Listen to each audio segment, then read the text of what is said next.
The Galactic Council had ruled space for over 3,000 years. Hundreds of alien species lived together under their laws. When they first heard Earth's radio signals, the Council watched humans carefully before making contact. In 2047, a large silver ship appeared in Earth's orbit. Council diplomat Slox, who came from an ocean world, led this mission. Their ship appeared suddenly, sending messages of peace on all radio channels. Humans responded with curiosity instead of fear, which the aliens saw as a good sign. Earth quickly formed a first contact committee. Ambassador Daniel Webb, a calm and respected diplomat, headed this group. The early meetings went well. Both sides shared basic information about their cultures and science. "We welcome Earth to our galactic family," Slox announced during a ceremony shown on TVs worldwide. "Your people have much to offer and much to learn." Webb smiled politely. "Humans are honored to join this community of worlds. We look forward to working together peacefully." But away from these friendly meetings, military leaders from several nations met in secret. The room was tense as they discussed what this meant for Earth's future. Admiral Frank Bennett slammed his fist on the table. "These aliens have technology centuries ahead of ours. This changes everything about power on Earth." General Patricia Mason's face showed deep concern as she stood looking at satellite images of the alien ship. "We need time to understand what we're facing. Let the diplomats keep talking while we figure out our options." Later that night, Mason stood alone at her office window, staring at the stars. "They came from up there," she whispered. "What else is waiting for us?" The aliens offered to share some of their technology. Scientists around the world were excited, but military experts worried about hidden dangers. "They seem peaceful," said Dr. Alan Foster, examining alien medical tools that could cure cancer. "This could save millions of lives. Or it could be the beginning of the end," replied Colonel Sam Harris. "Throughout history, when advanced civilizations met less advanced ones, it rarely ended well for the weaker side." Within weeks, alien representatives visited major cities. Crowds gathered to see the strange visitors. Some people welcomed them with gifts and cheers. Others held signs warning of invasion or religious judgment. "Why now?" asked reporter Lisa Klein during a press conference. "If you've known about us for years, why contact us now?" Slox's large eyes blinked slowly. "Your technology reached a point where you would soon discover us anyway. We prefer to welcome new species before they venture into space unprepared." What Slox didn't say was that humans were developing faster than expected. The Council had debates about whether Earth was ready for contact, but in the end, they decided waiting was riskier than reaching out. As the alien ship orbited Earth, both sides prepared for their new relationship. Humans offered friendship publicly while secretly preparing defenses. The aliens shared knowledge while carefully watching how humans used it. Neither side fully trusted the other. Neither side fully understood what would come next. No one knew that this first contact would eventually lead to choices that would change the fate of the entire galaxy. 5 years passed since the aliens first came to Earth.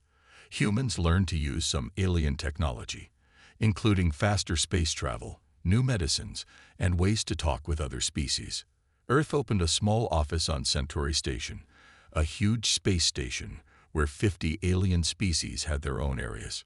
Dr. Olivia Garcia replaced Ambassador Webb. She was smart about understanding different cultures, which made her perfect for this job. She worked closely with HFY, a council member who looked like a walking crystal person. "Your people learn very quickly," HFY said during one of their meetings. "Many species take decades to get used to being part of the galactic community." Garcia smiled. "Humans have always been good at adapting. It's one of our strengths." What the aliens didn't fully understand was how carefully humans were studying everything about them. Hidden research centers on Earth and Mars worked day and night to figure out alien technology, politics, and military power. Colonel Jason Reed ran these secret efforts, pretending to be just curious while actually gathering important information. Every piece of technology they share gets taken apart and studied, Reed told a room of military leaders. "We're learning, but there's still so much we don't understand." General Mason, now the top military commander, leaned forward. "And what about their weapons and defenses?" "Far stronger than ours," Reed admitted. "But they have weak points. They haven't fought a real war in hundreds of years. They've forgotten some things that humans unfortunately remember very well." At night, alone in his office, Reed often looked at pictures of his family. "This is for you," he whispered, "to make sure humans stay free in this new universe."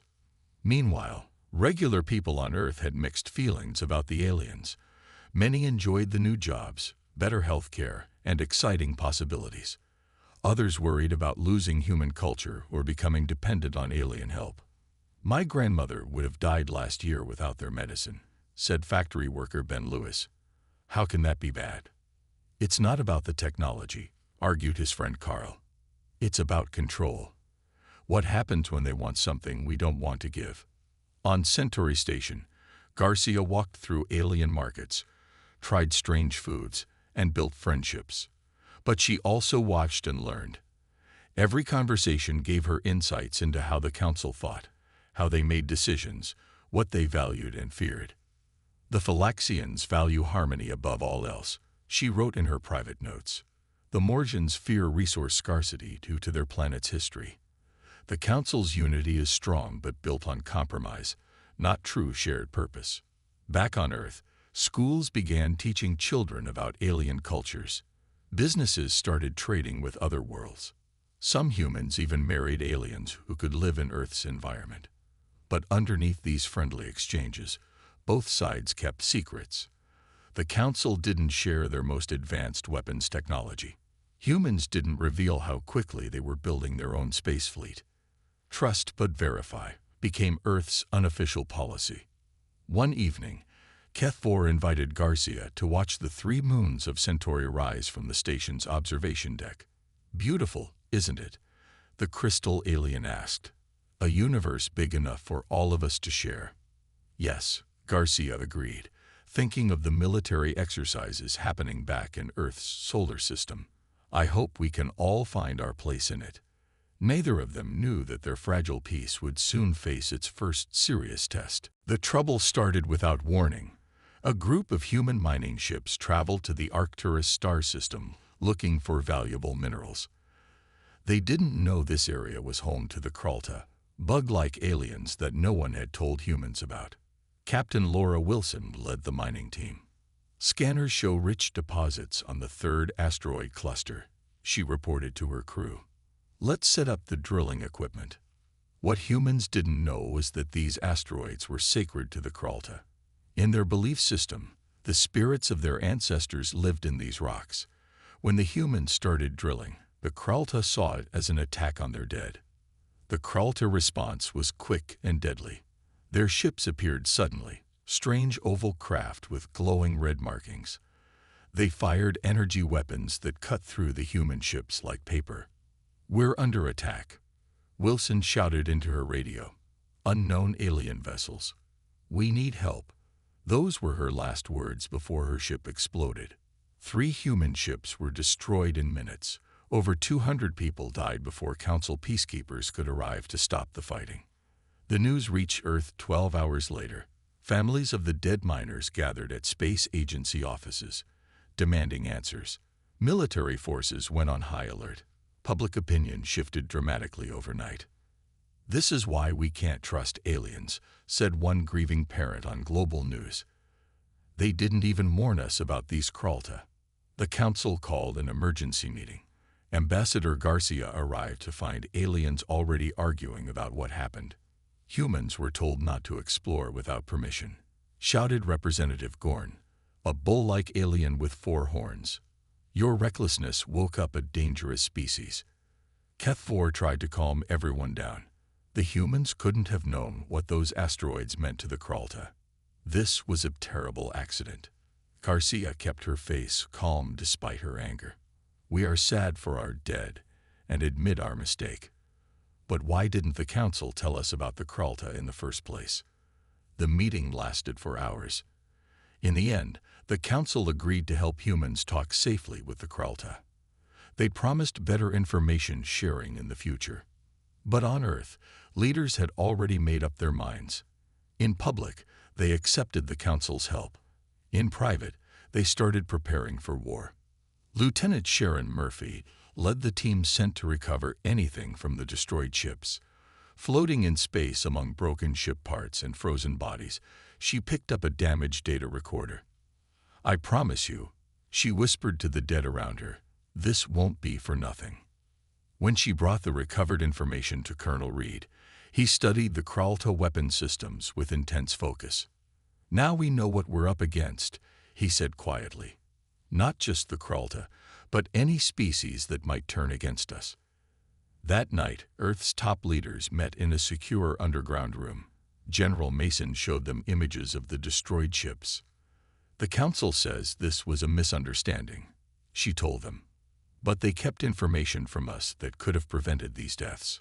President Richard Clark looked at the faces around the table. "Then we need to rethink our approach. From now on, humanity looks after itself first." The decision was made. Earth would stay friendly on the surface while secretly preparing for the worst. The integration years were ending. The time of silence was about to begin. 6 months after the Arcturus disaster, humans began to pull back from galactic affairs. They did it slowly, hoping the aliens wouldn't notice right away. Research projects with aliens slowed down. Fewer human diplomats attended council meetings. Trade between Earth and other worlds dropped little by little. Ambassador Garcia still went to council sessions, but her explanations became vague when aliens asked why humans seemed less interested in cooperation. "We're focusing on our own development," she would say with a practiced smile. "First contact was a big shock for our culture. We need time to process everything." Representative Kethfor wasn't fooled. After one meeting, he pulled Garcia aside in the empty hallway. "Something has changed, Olivia," he said, his crystal body reflecting the hallway lights. "Just months ago, your people were excited to work with us. Now, you barely share anything." Garcia looked at her friend with genuine sadness. "We need time, Kethfor. That's all I can say." Behind this friendly mask, humanity worked with a single purpose. The shipyards on Mars, which were supposed to build civilian vessels, secretly produced warships using modified alien technology. The dark side of the moon became home to massive defense systems and early warning stations. Admiral William Foster walked through the new shipyard, watching workers assemble a vessel 3 times larger than anything humans had built before. Pride and worry mixed on his face. "We're still far behind them in technology," he told the Earth Security Council later that day. "But we're catching up quickly. More importantly, we have something they've lost over centuries of peace: the mindset of warriors." General Mason nodded. "The council races have been at peace so long they've forgotten that sometimes silence isn't surrender, it's preparation." On distant human colonies, ordinary people trained for emergencies. Food, medicine, and materials were stockpiled in hidden locations. Communication systems were rebuilt to work without alien networks. One night, a young engineer named Kyle Rogers asked his supervisor about the strange modifications they were making to Earth's communication satellites. "Why are we changing everything to work without the council systems? They're much more efficient." The older engineer looked around to make sure they were alone. "Because what you don't control, you can't depend on. Remember that." The council noticed these changes, of course. Their observation stations saw increased activity around Earth, unusual energy readings, and more ships moving between human colonies, but they misunderstood what it meant.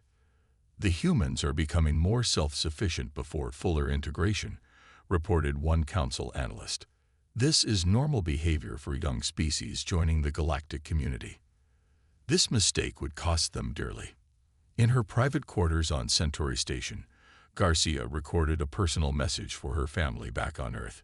She looked tired, the weight of her double life showing on her face. "I don't know if what we're doing is right," she admitted to the camera. "These aliens genuinely want peace. They've been kind to us.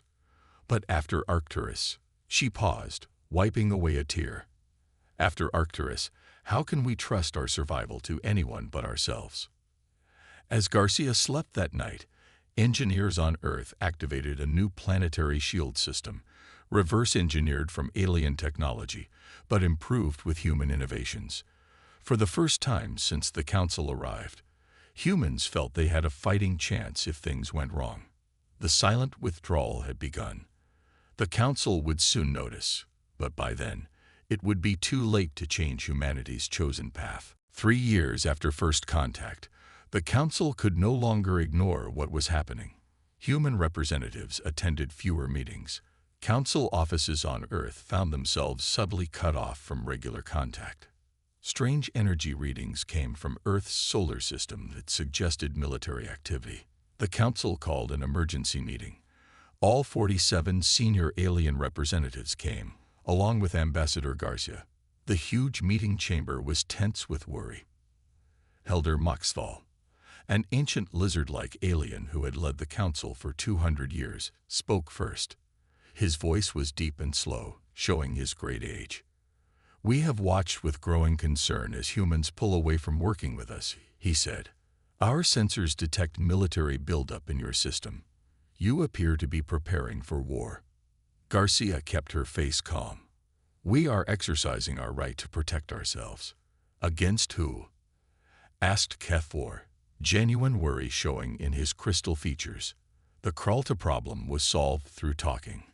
"No one is threatening Earth." "That is your view," Garcia replied simply. The Council chamber erupted in voices. Some aliens shouted accusations. Others called for patience. A few suggested cutting off all contact with humans until they explained themselves. Elder Moxthal raised his hand for silence. When the room quieted, he leaned forward, looking directly at Garcia. "Ambassador, the path your people are taking leads to being alone at best, to conflict at worst. Whatever fears drag your preparations, let us solve them together." For the first time, Garcia's diplomatic mask slipped slightly. Her eyes flashed with emotion. "When the Arcturus incident happened, your council took 3 days to respond. 3 days while our people died. We cannot trust our safety to others. Then let us strengthen our shared defense," offered Representatives Locks. "The council can station protective forces in your system. More alien ships around Earth." Garcia gave a cold smile. "That would not make my government feel safer." The meeting continued for hours. The Council offered compromise after compromise. Security guarantees, technological help, better communication systems. They offered everything except military technology, which their laws forbid sharing. Garcia listened to all offers without agreeing to any.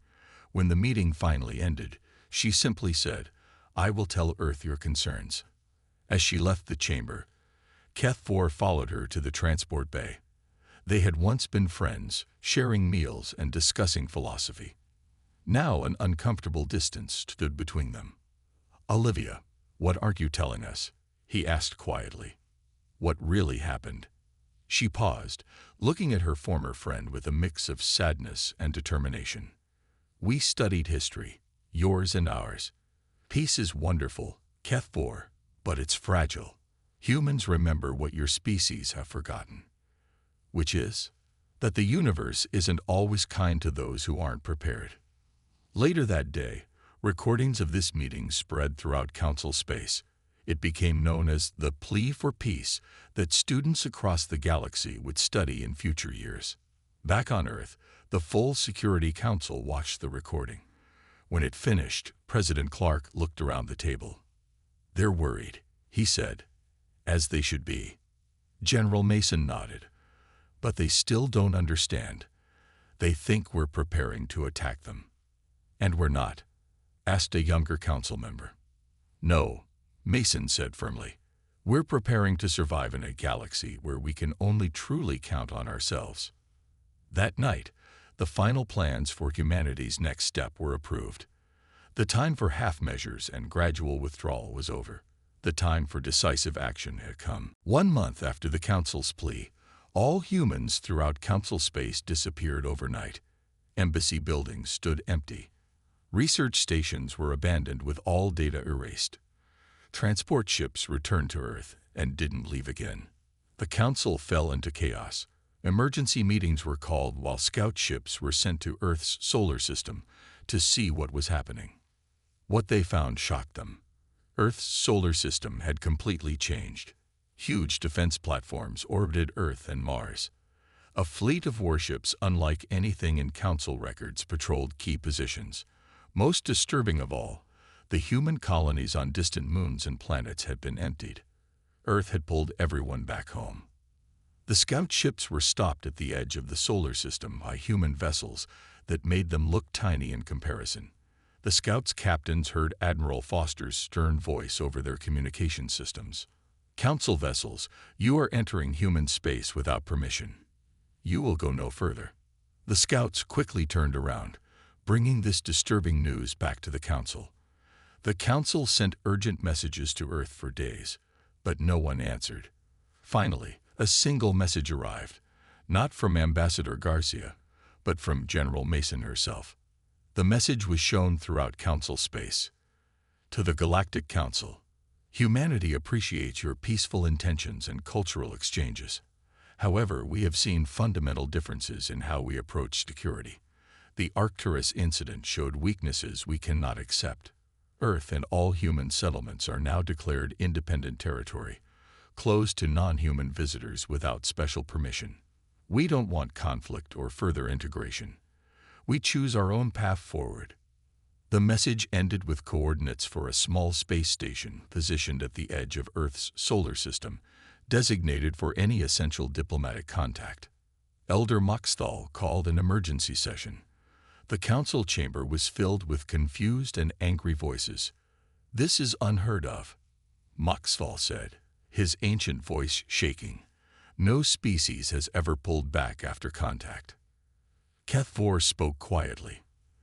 "They fear us, though we've given them no reason." "No," corrected Representatives Lox. "They don't fear us specifically. They fear being vulnerable. Their history is full of conflict between their own groups. They see the galaxy through that lens of suspicion." "What should we do?" asked many voices at once. Elder Moxthal sighed deeply. "We respect their choice, watch their development, and leave the door open for their return. What else can we do without becoming what they fear?" On the small diplomatic station at the edge of Earth's solar system, a skeleton crew of human diplomats maintained minimal contact with the Council. One of these diplomats, Lisa Chen, stood at a viewport looking toward distant Earth, barely visible as a tiny dot from this far away. Her alien counterpart, a Council junior diplomat named Trull, joined her. "Your people's decision has caused much confusion," Trull said carefully. "Many believe humans are planning something dangerous." Chen shook her head. "We're planning to survive. There's a difference. But isolation leads to misunderstanding. Misunderstanding leads to fear. Fear leads to conflict," Trull argued. "Perhaps," Chen admitted. "But dependence leads to vulnerability. Vulnerability leads to exploitation. Exploitation leads to extinction." They stood in silence, watching the stars, representatives of two approaches to existing in a dangerous universe: connection versus self-reliance, trust versus preparedness. Neither knew which approach would prove right in the end. Neither knew that the test of both philosophies was coming sooner than anyone expected. 50 years passed. Earth's quarantine zone remained closed to outsiders. Occasional diplomatic meetings happened at the edge station, but humans shared nothing important about what they were doing. Council scientists detected energy signals suggesting huge technological advances within human space. Young aliens who had never met humans began to view them with mystery and fear. Stories spread about the silent species who looked at galactic peace and chose to be alone instead. Then came the day that changed everything again. A massive fleet of unknown ships came from uncharted space, attacking Centauri Station without warning. The Council's peacekeeping ships, designed for small conflicts and stopping pirates, were quickly overwhelmed. 3 alien worlds fell within days. Elder Moxthal, in what would be his last act, sent a desperate message to the human diplomatic station. Unknown attackers are destroying Council worlds. Millions already dead. We ask for any help Earth can provide. For 7 terrible days, the Council fought alone and kept retreating. Alien species fled toward inner worlds as defense lines broke one after another. On the 8th day, sensors detected massive energy signatures at the edge of the battle zone. Thousands of ships appeared from hyperspace, human vessels of amazing design. Without talking to either side, they positioned themselves between the invaders and the remaining Council forces. Admiral Natalie Rogers, commander of the human fleet, sent one message to the Council: fall back and regroup. We'll hold this line. What followed became known as the Battle of Proxima Threshold. For 3 days, human forces showed military skill that shocked both the invaders and the Council. They used strategies no peaceful species would think of, technologies developed in isolation, and coordination that suggested they had practiced this scenario many times. When it ended, the invasion was broken, the unknown fleet scattered or destroyed. After the battle, a single human diplomatic ship docked at what remained of Centauri Station. Colonel Ryan Edwards, with gray hair and a serious face, addressed the surviving Council members. Earth is sorry for your losses. We watched these invaders for decades as they approached from beyond the galaxy's edge. Our predictions showed this attack would happen 30 years ago. Why didn't you warn us? Demanded the new Council leader. Edward's face showed no emotion. Would you have believed us? Would you have prepared properly? Your civilization has valued peace for thousands of years. A good choice, but one that left you defenseless. And now? Asked Keth-4, one of the few original Council members still alive. Now we suggest a new relationship, Edwards said. Not joining together, but working as allies. You bring diplomacy and stability. We bring security and watchfulness. The galaxy needs both. As Council members argued among themselves, Keth-4 approached Edwards privately. Your people planned for this moment for 50 years, didn't you? The withdrawal, the build-up, you were preparing to be our protectors. Edwards smiled slightly. Not exactly. We prepared to protect ourselves, but humanity learned something in our time alone.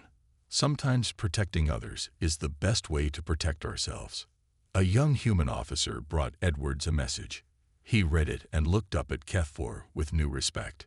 Earth just opened its borders to Council medical ships. We'll help treat your wounded.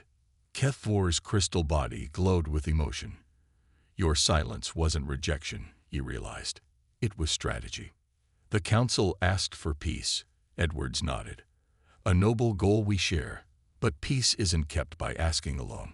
Sometimes it needs those willing to stand silently ready in the darkness. The new Galactic Alliance was made official 3 months later, forever changing how all species live together among the stars.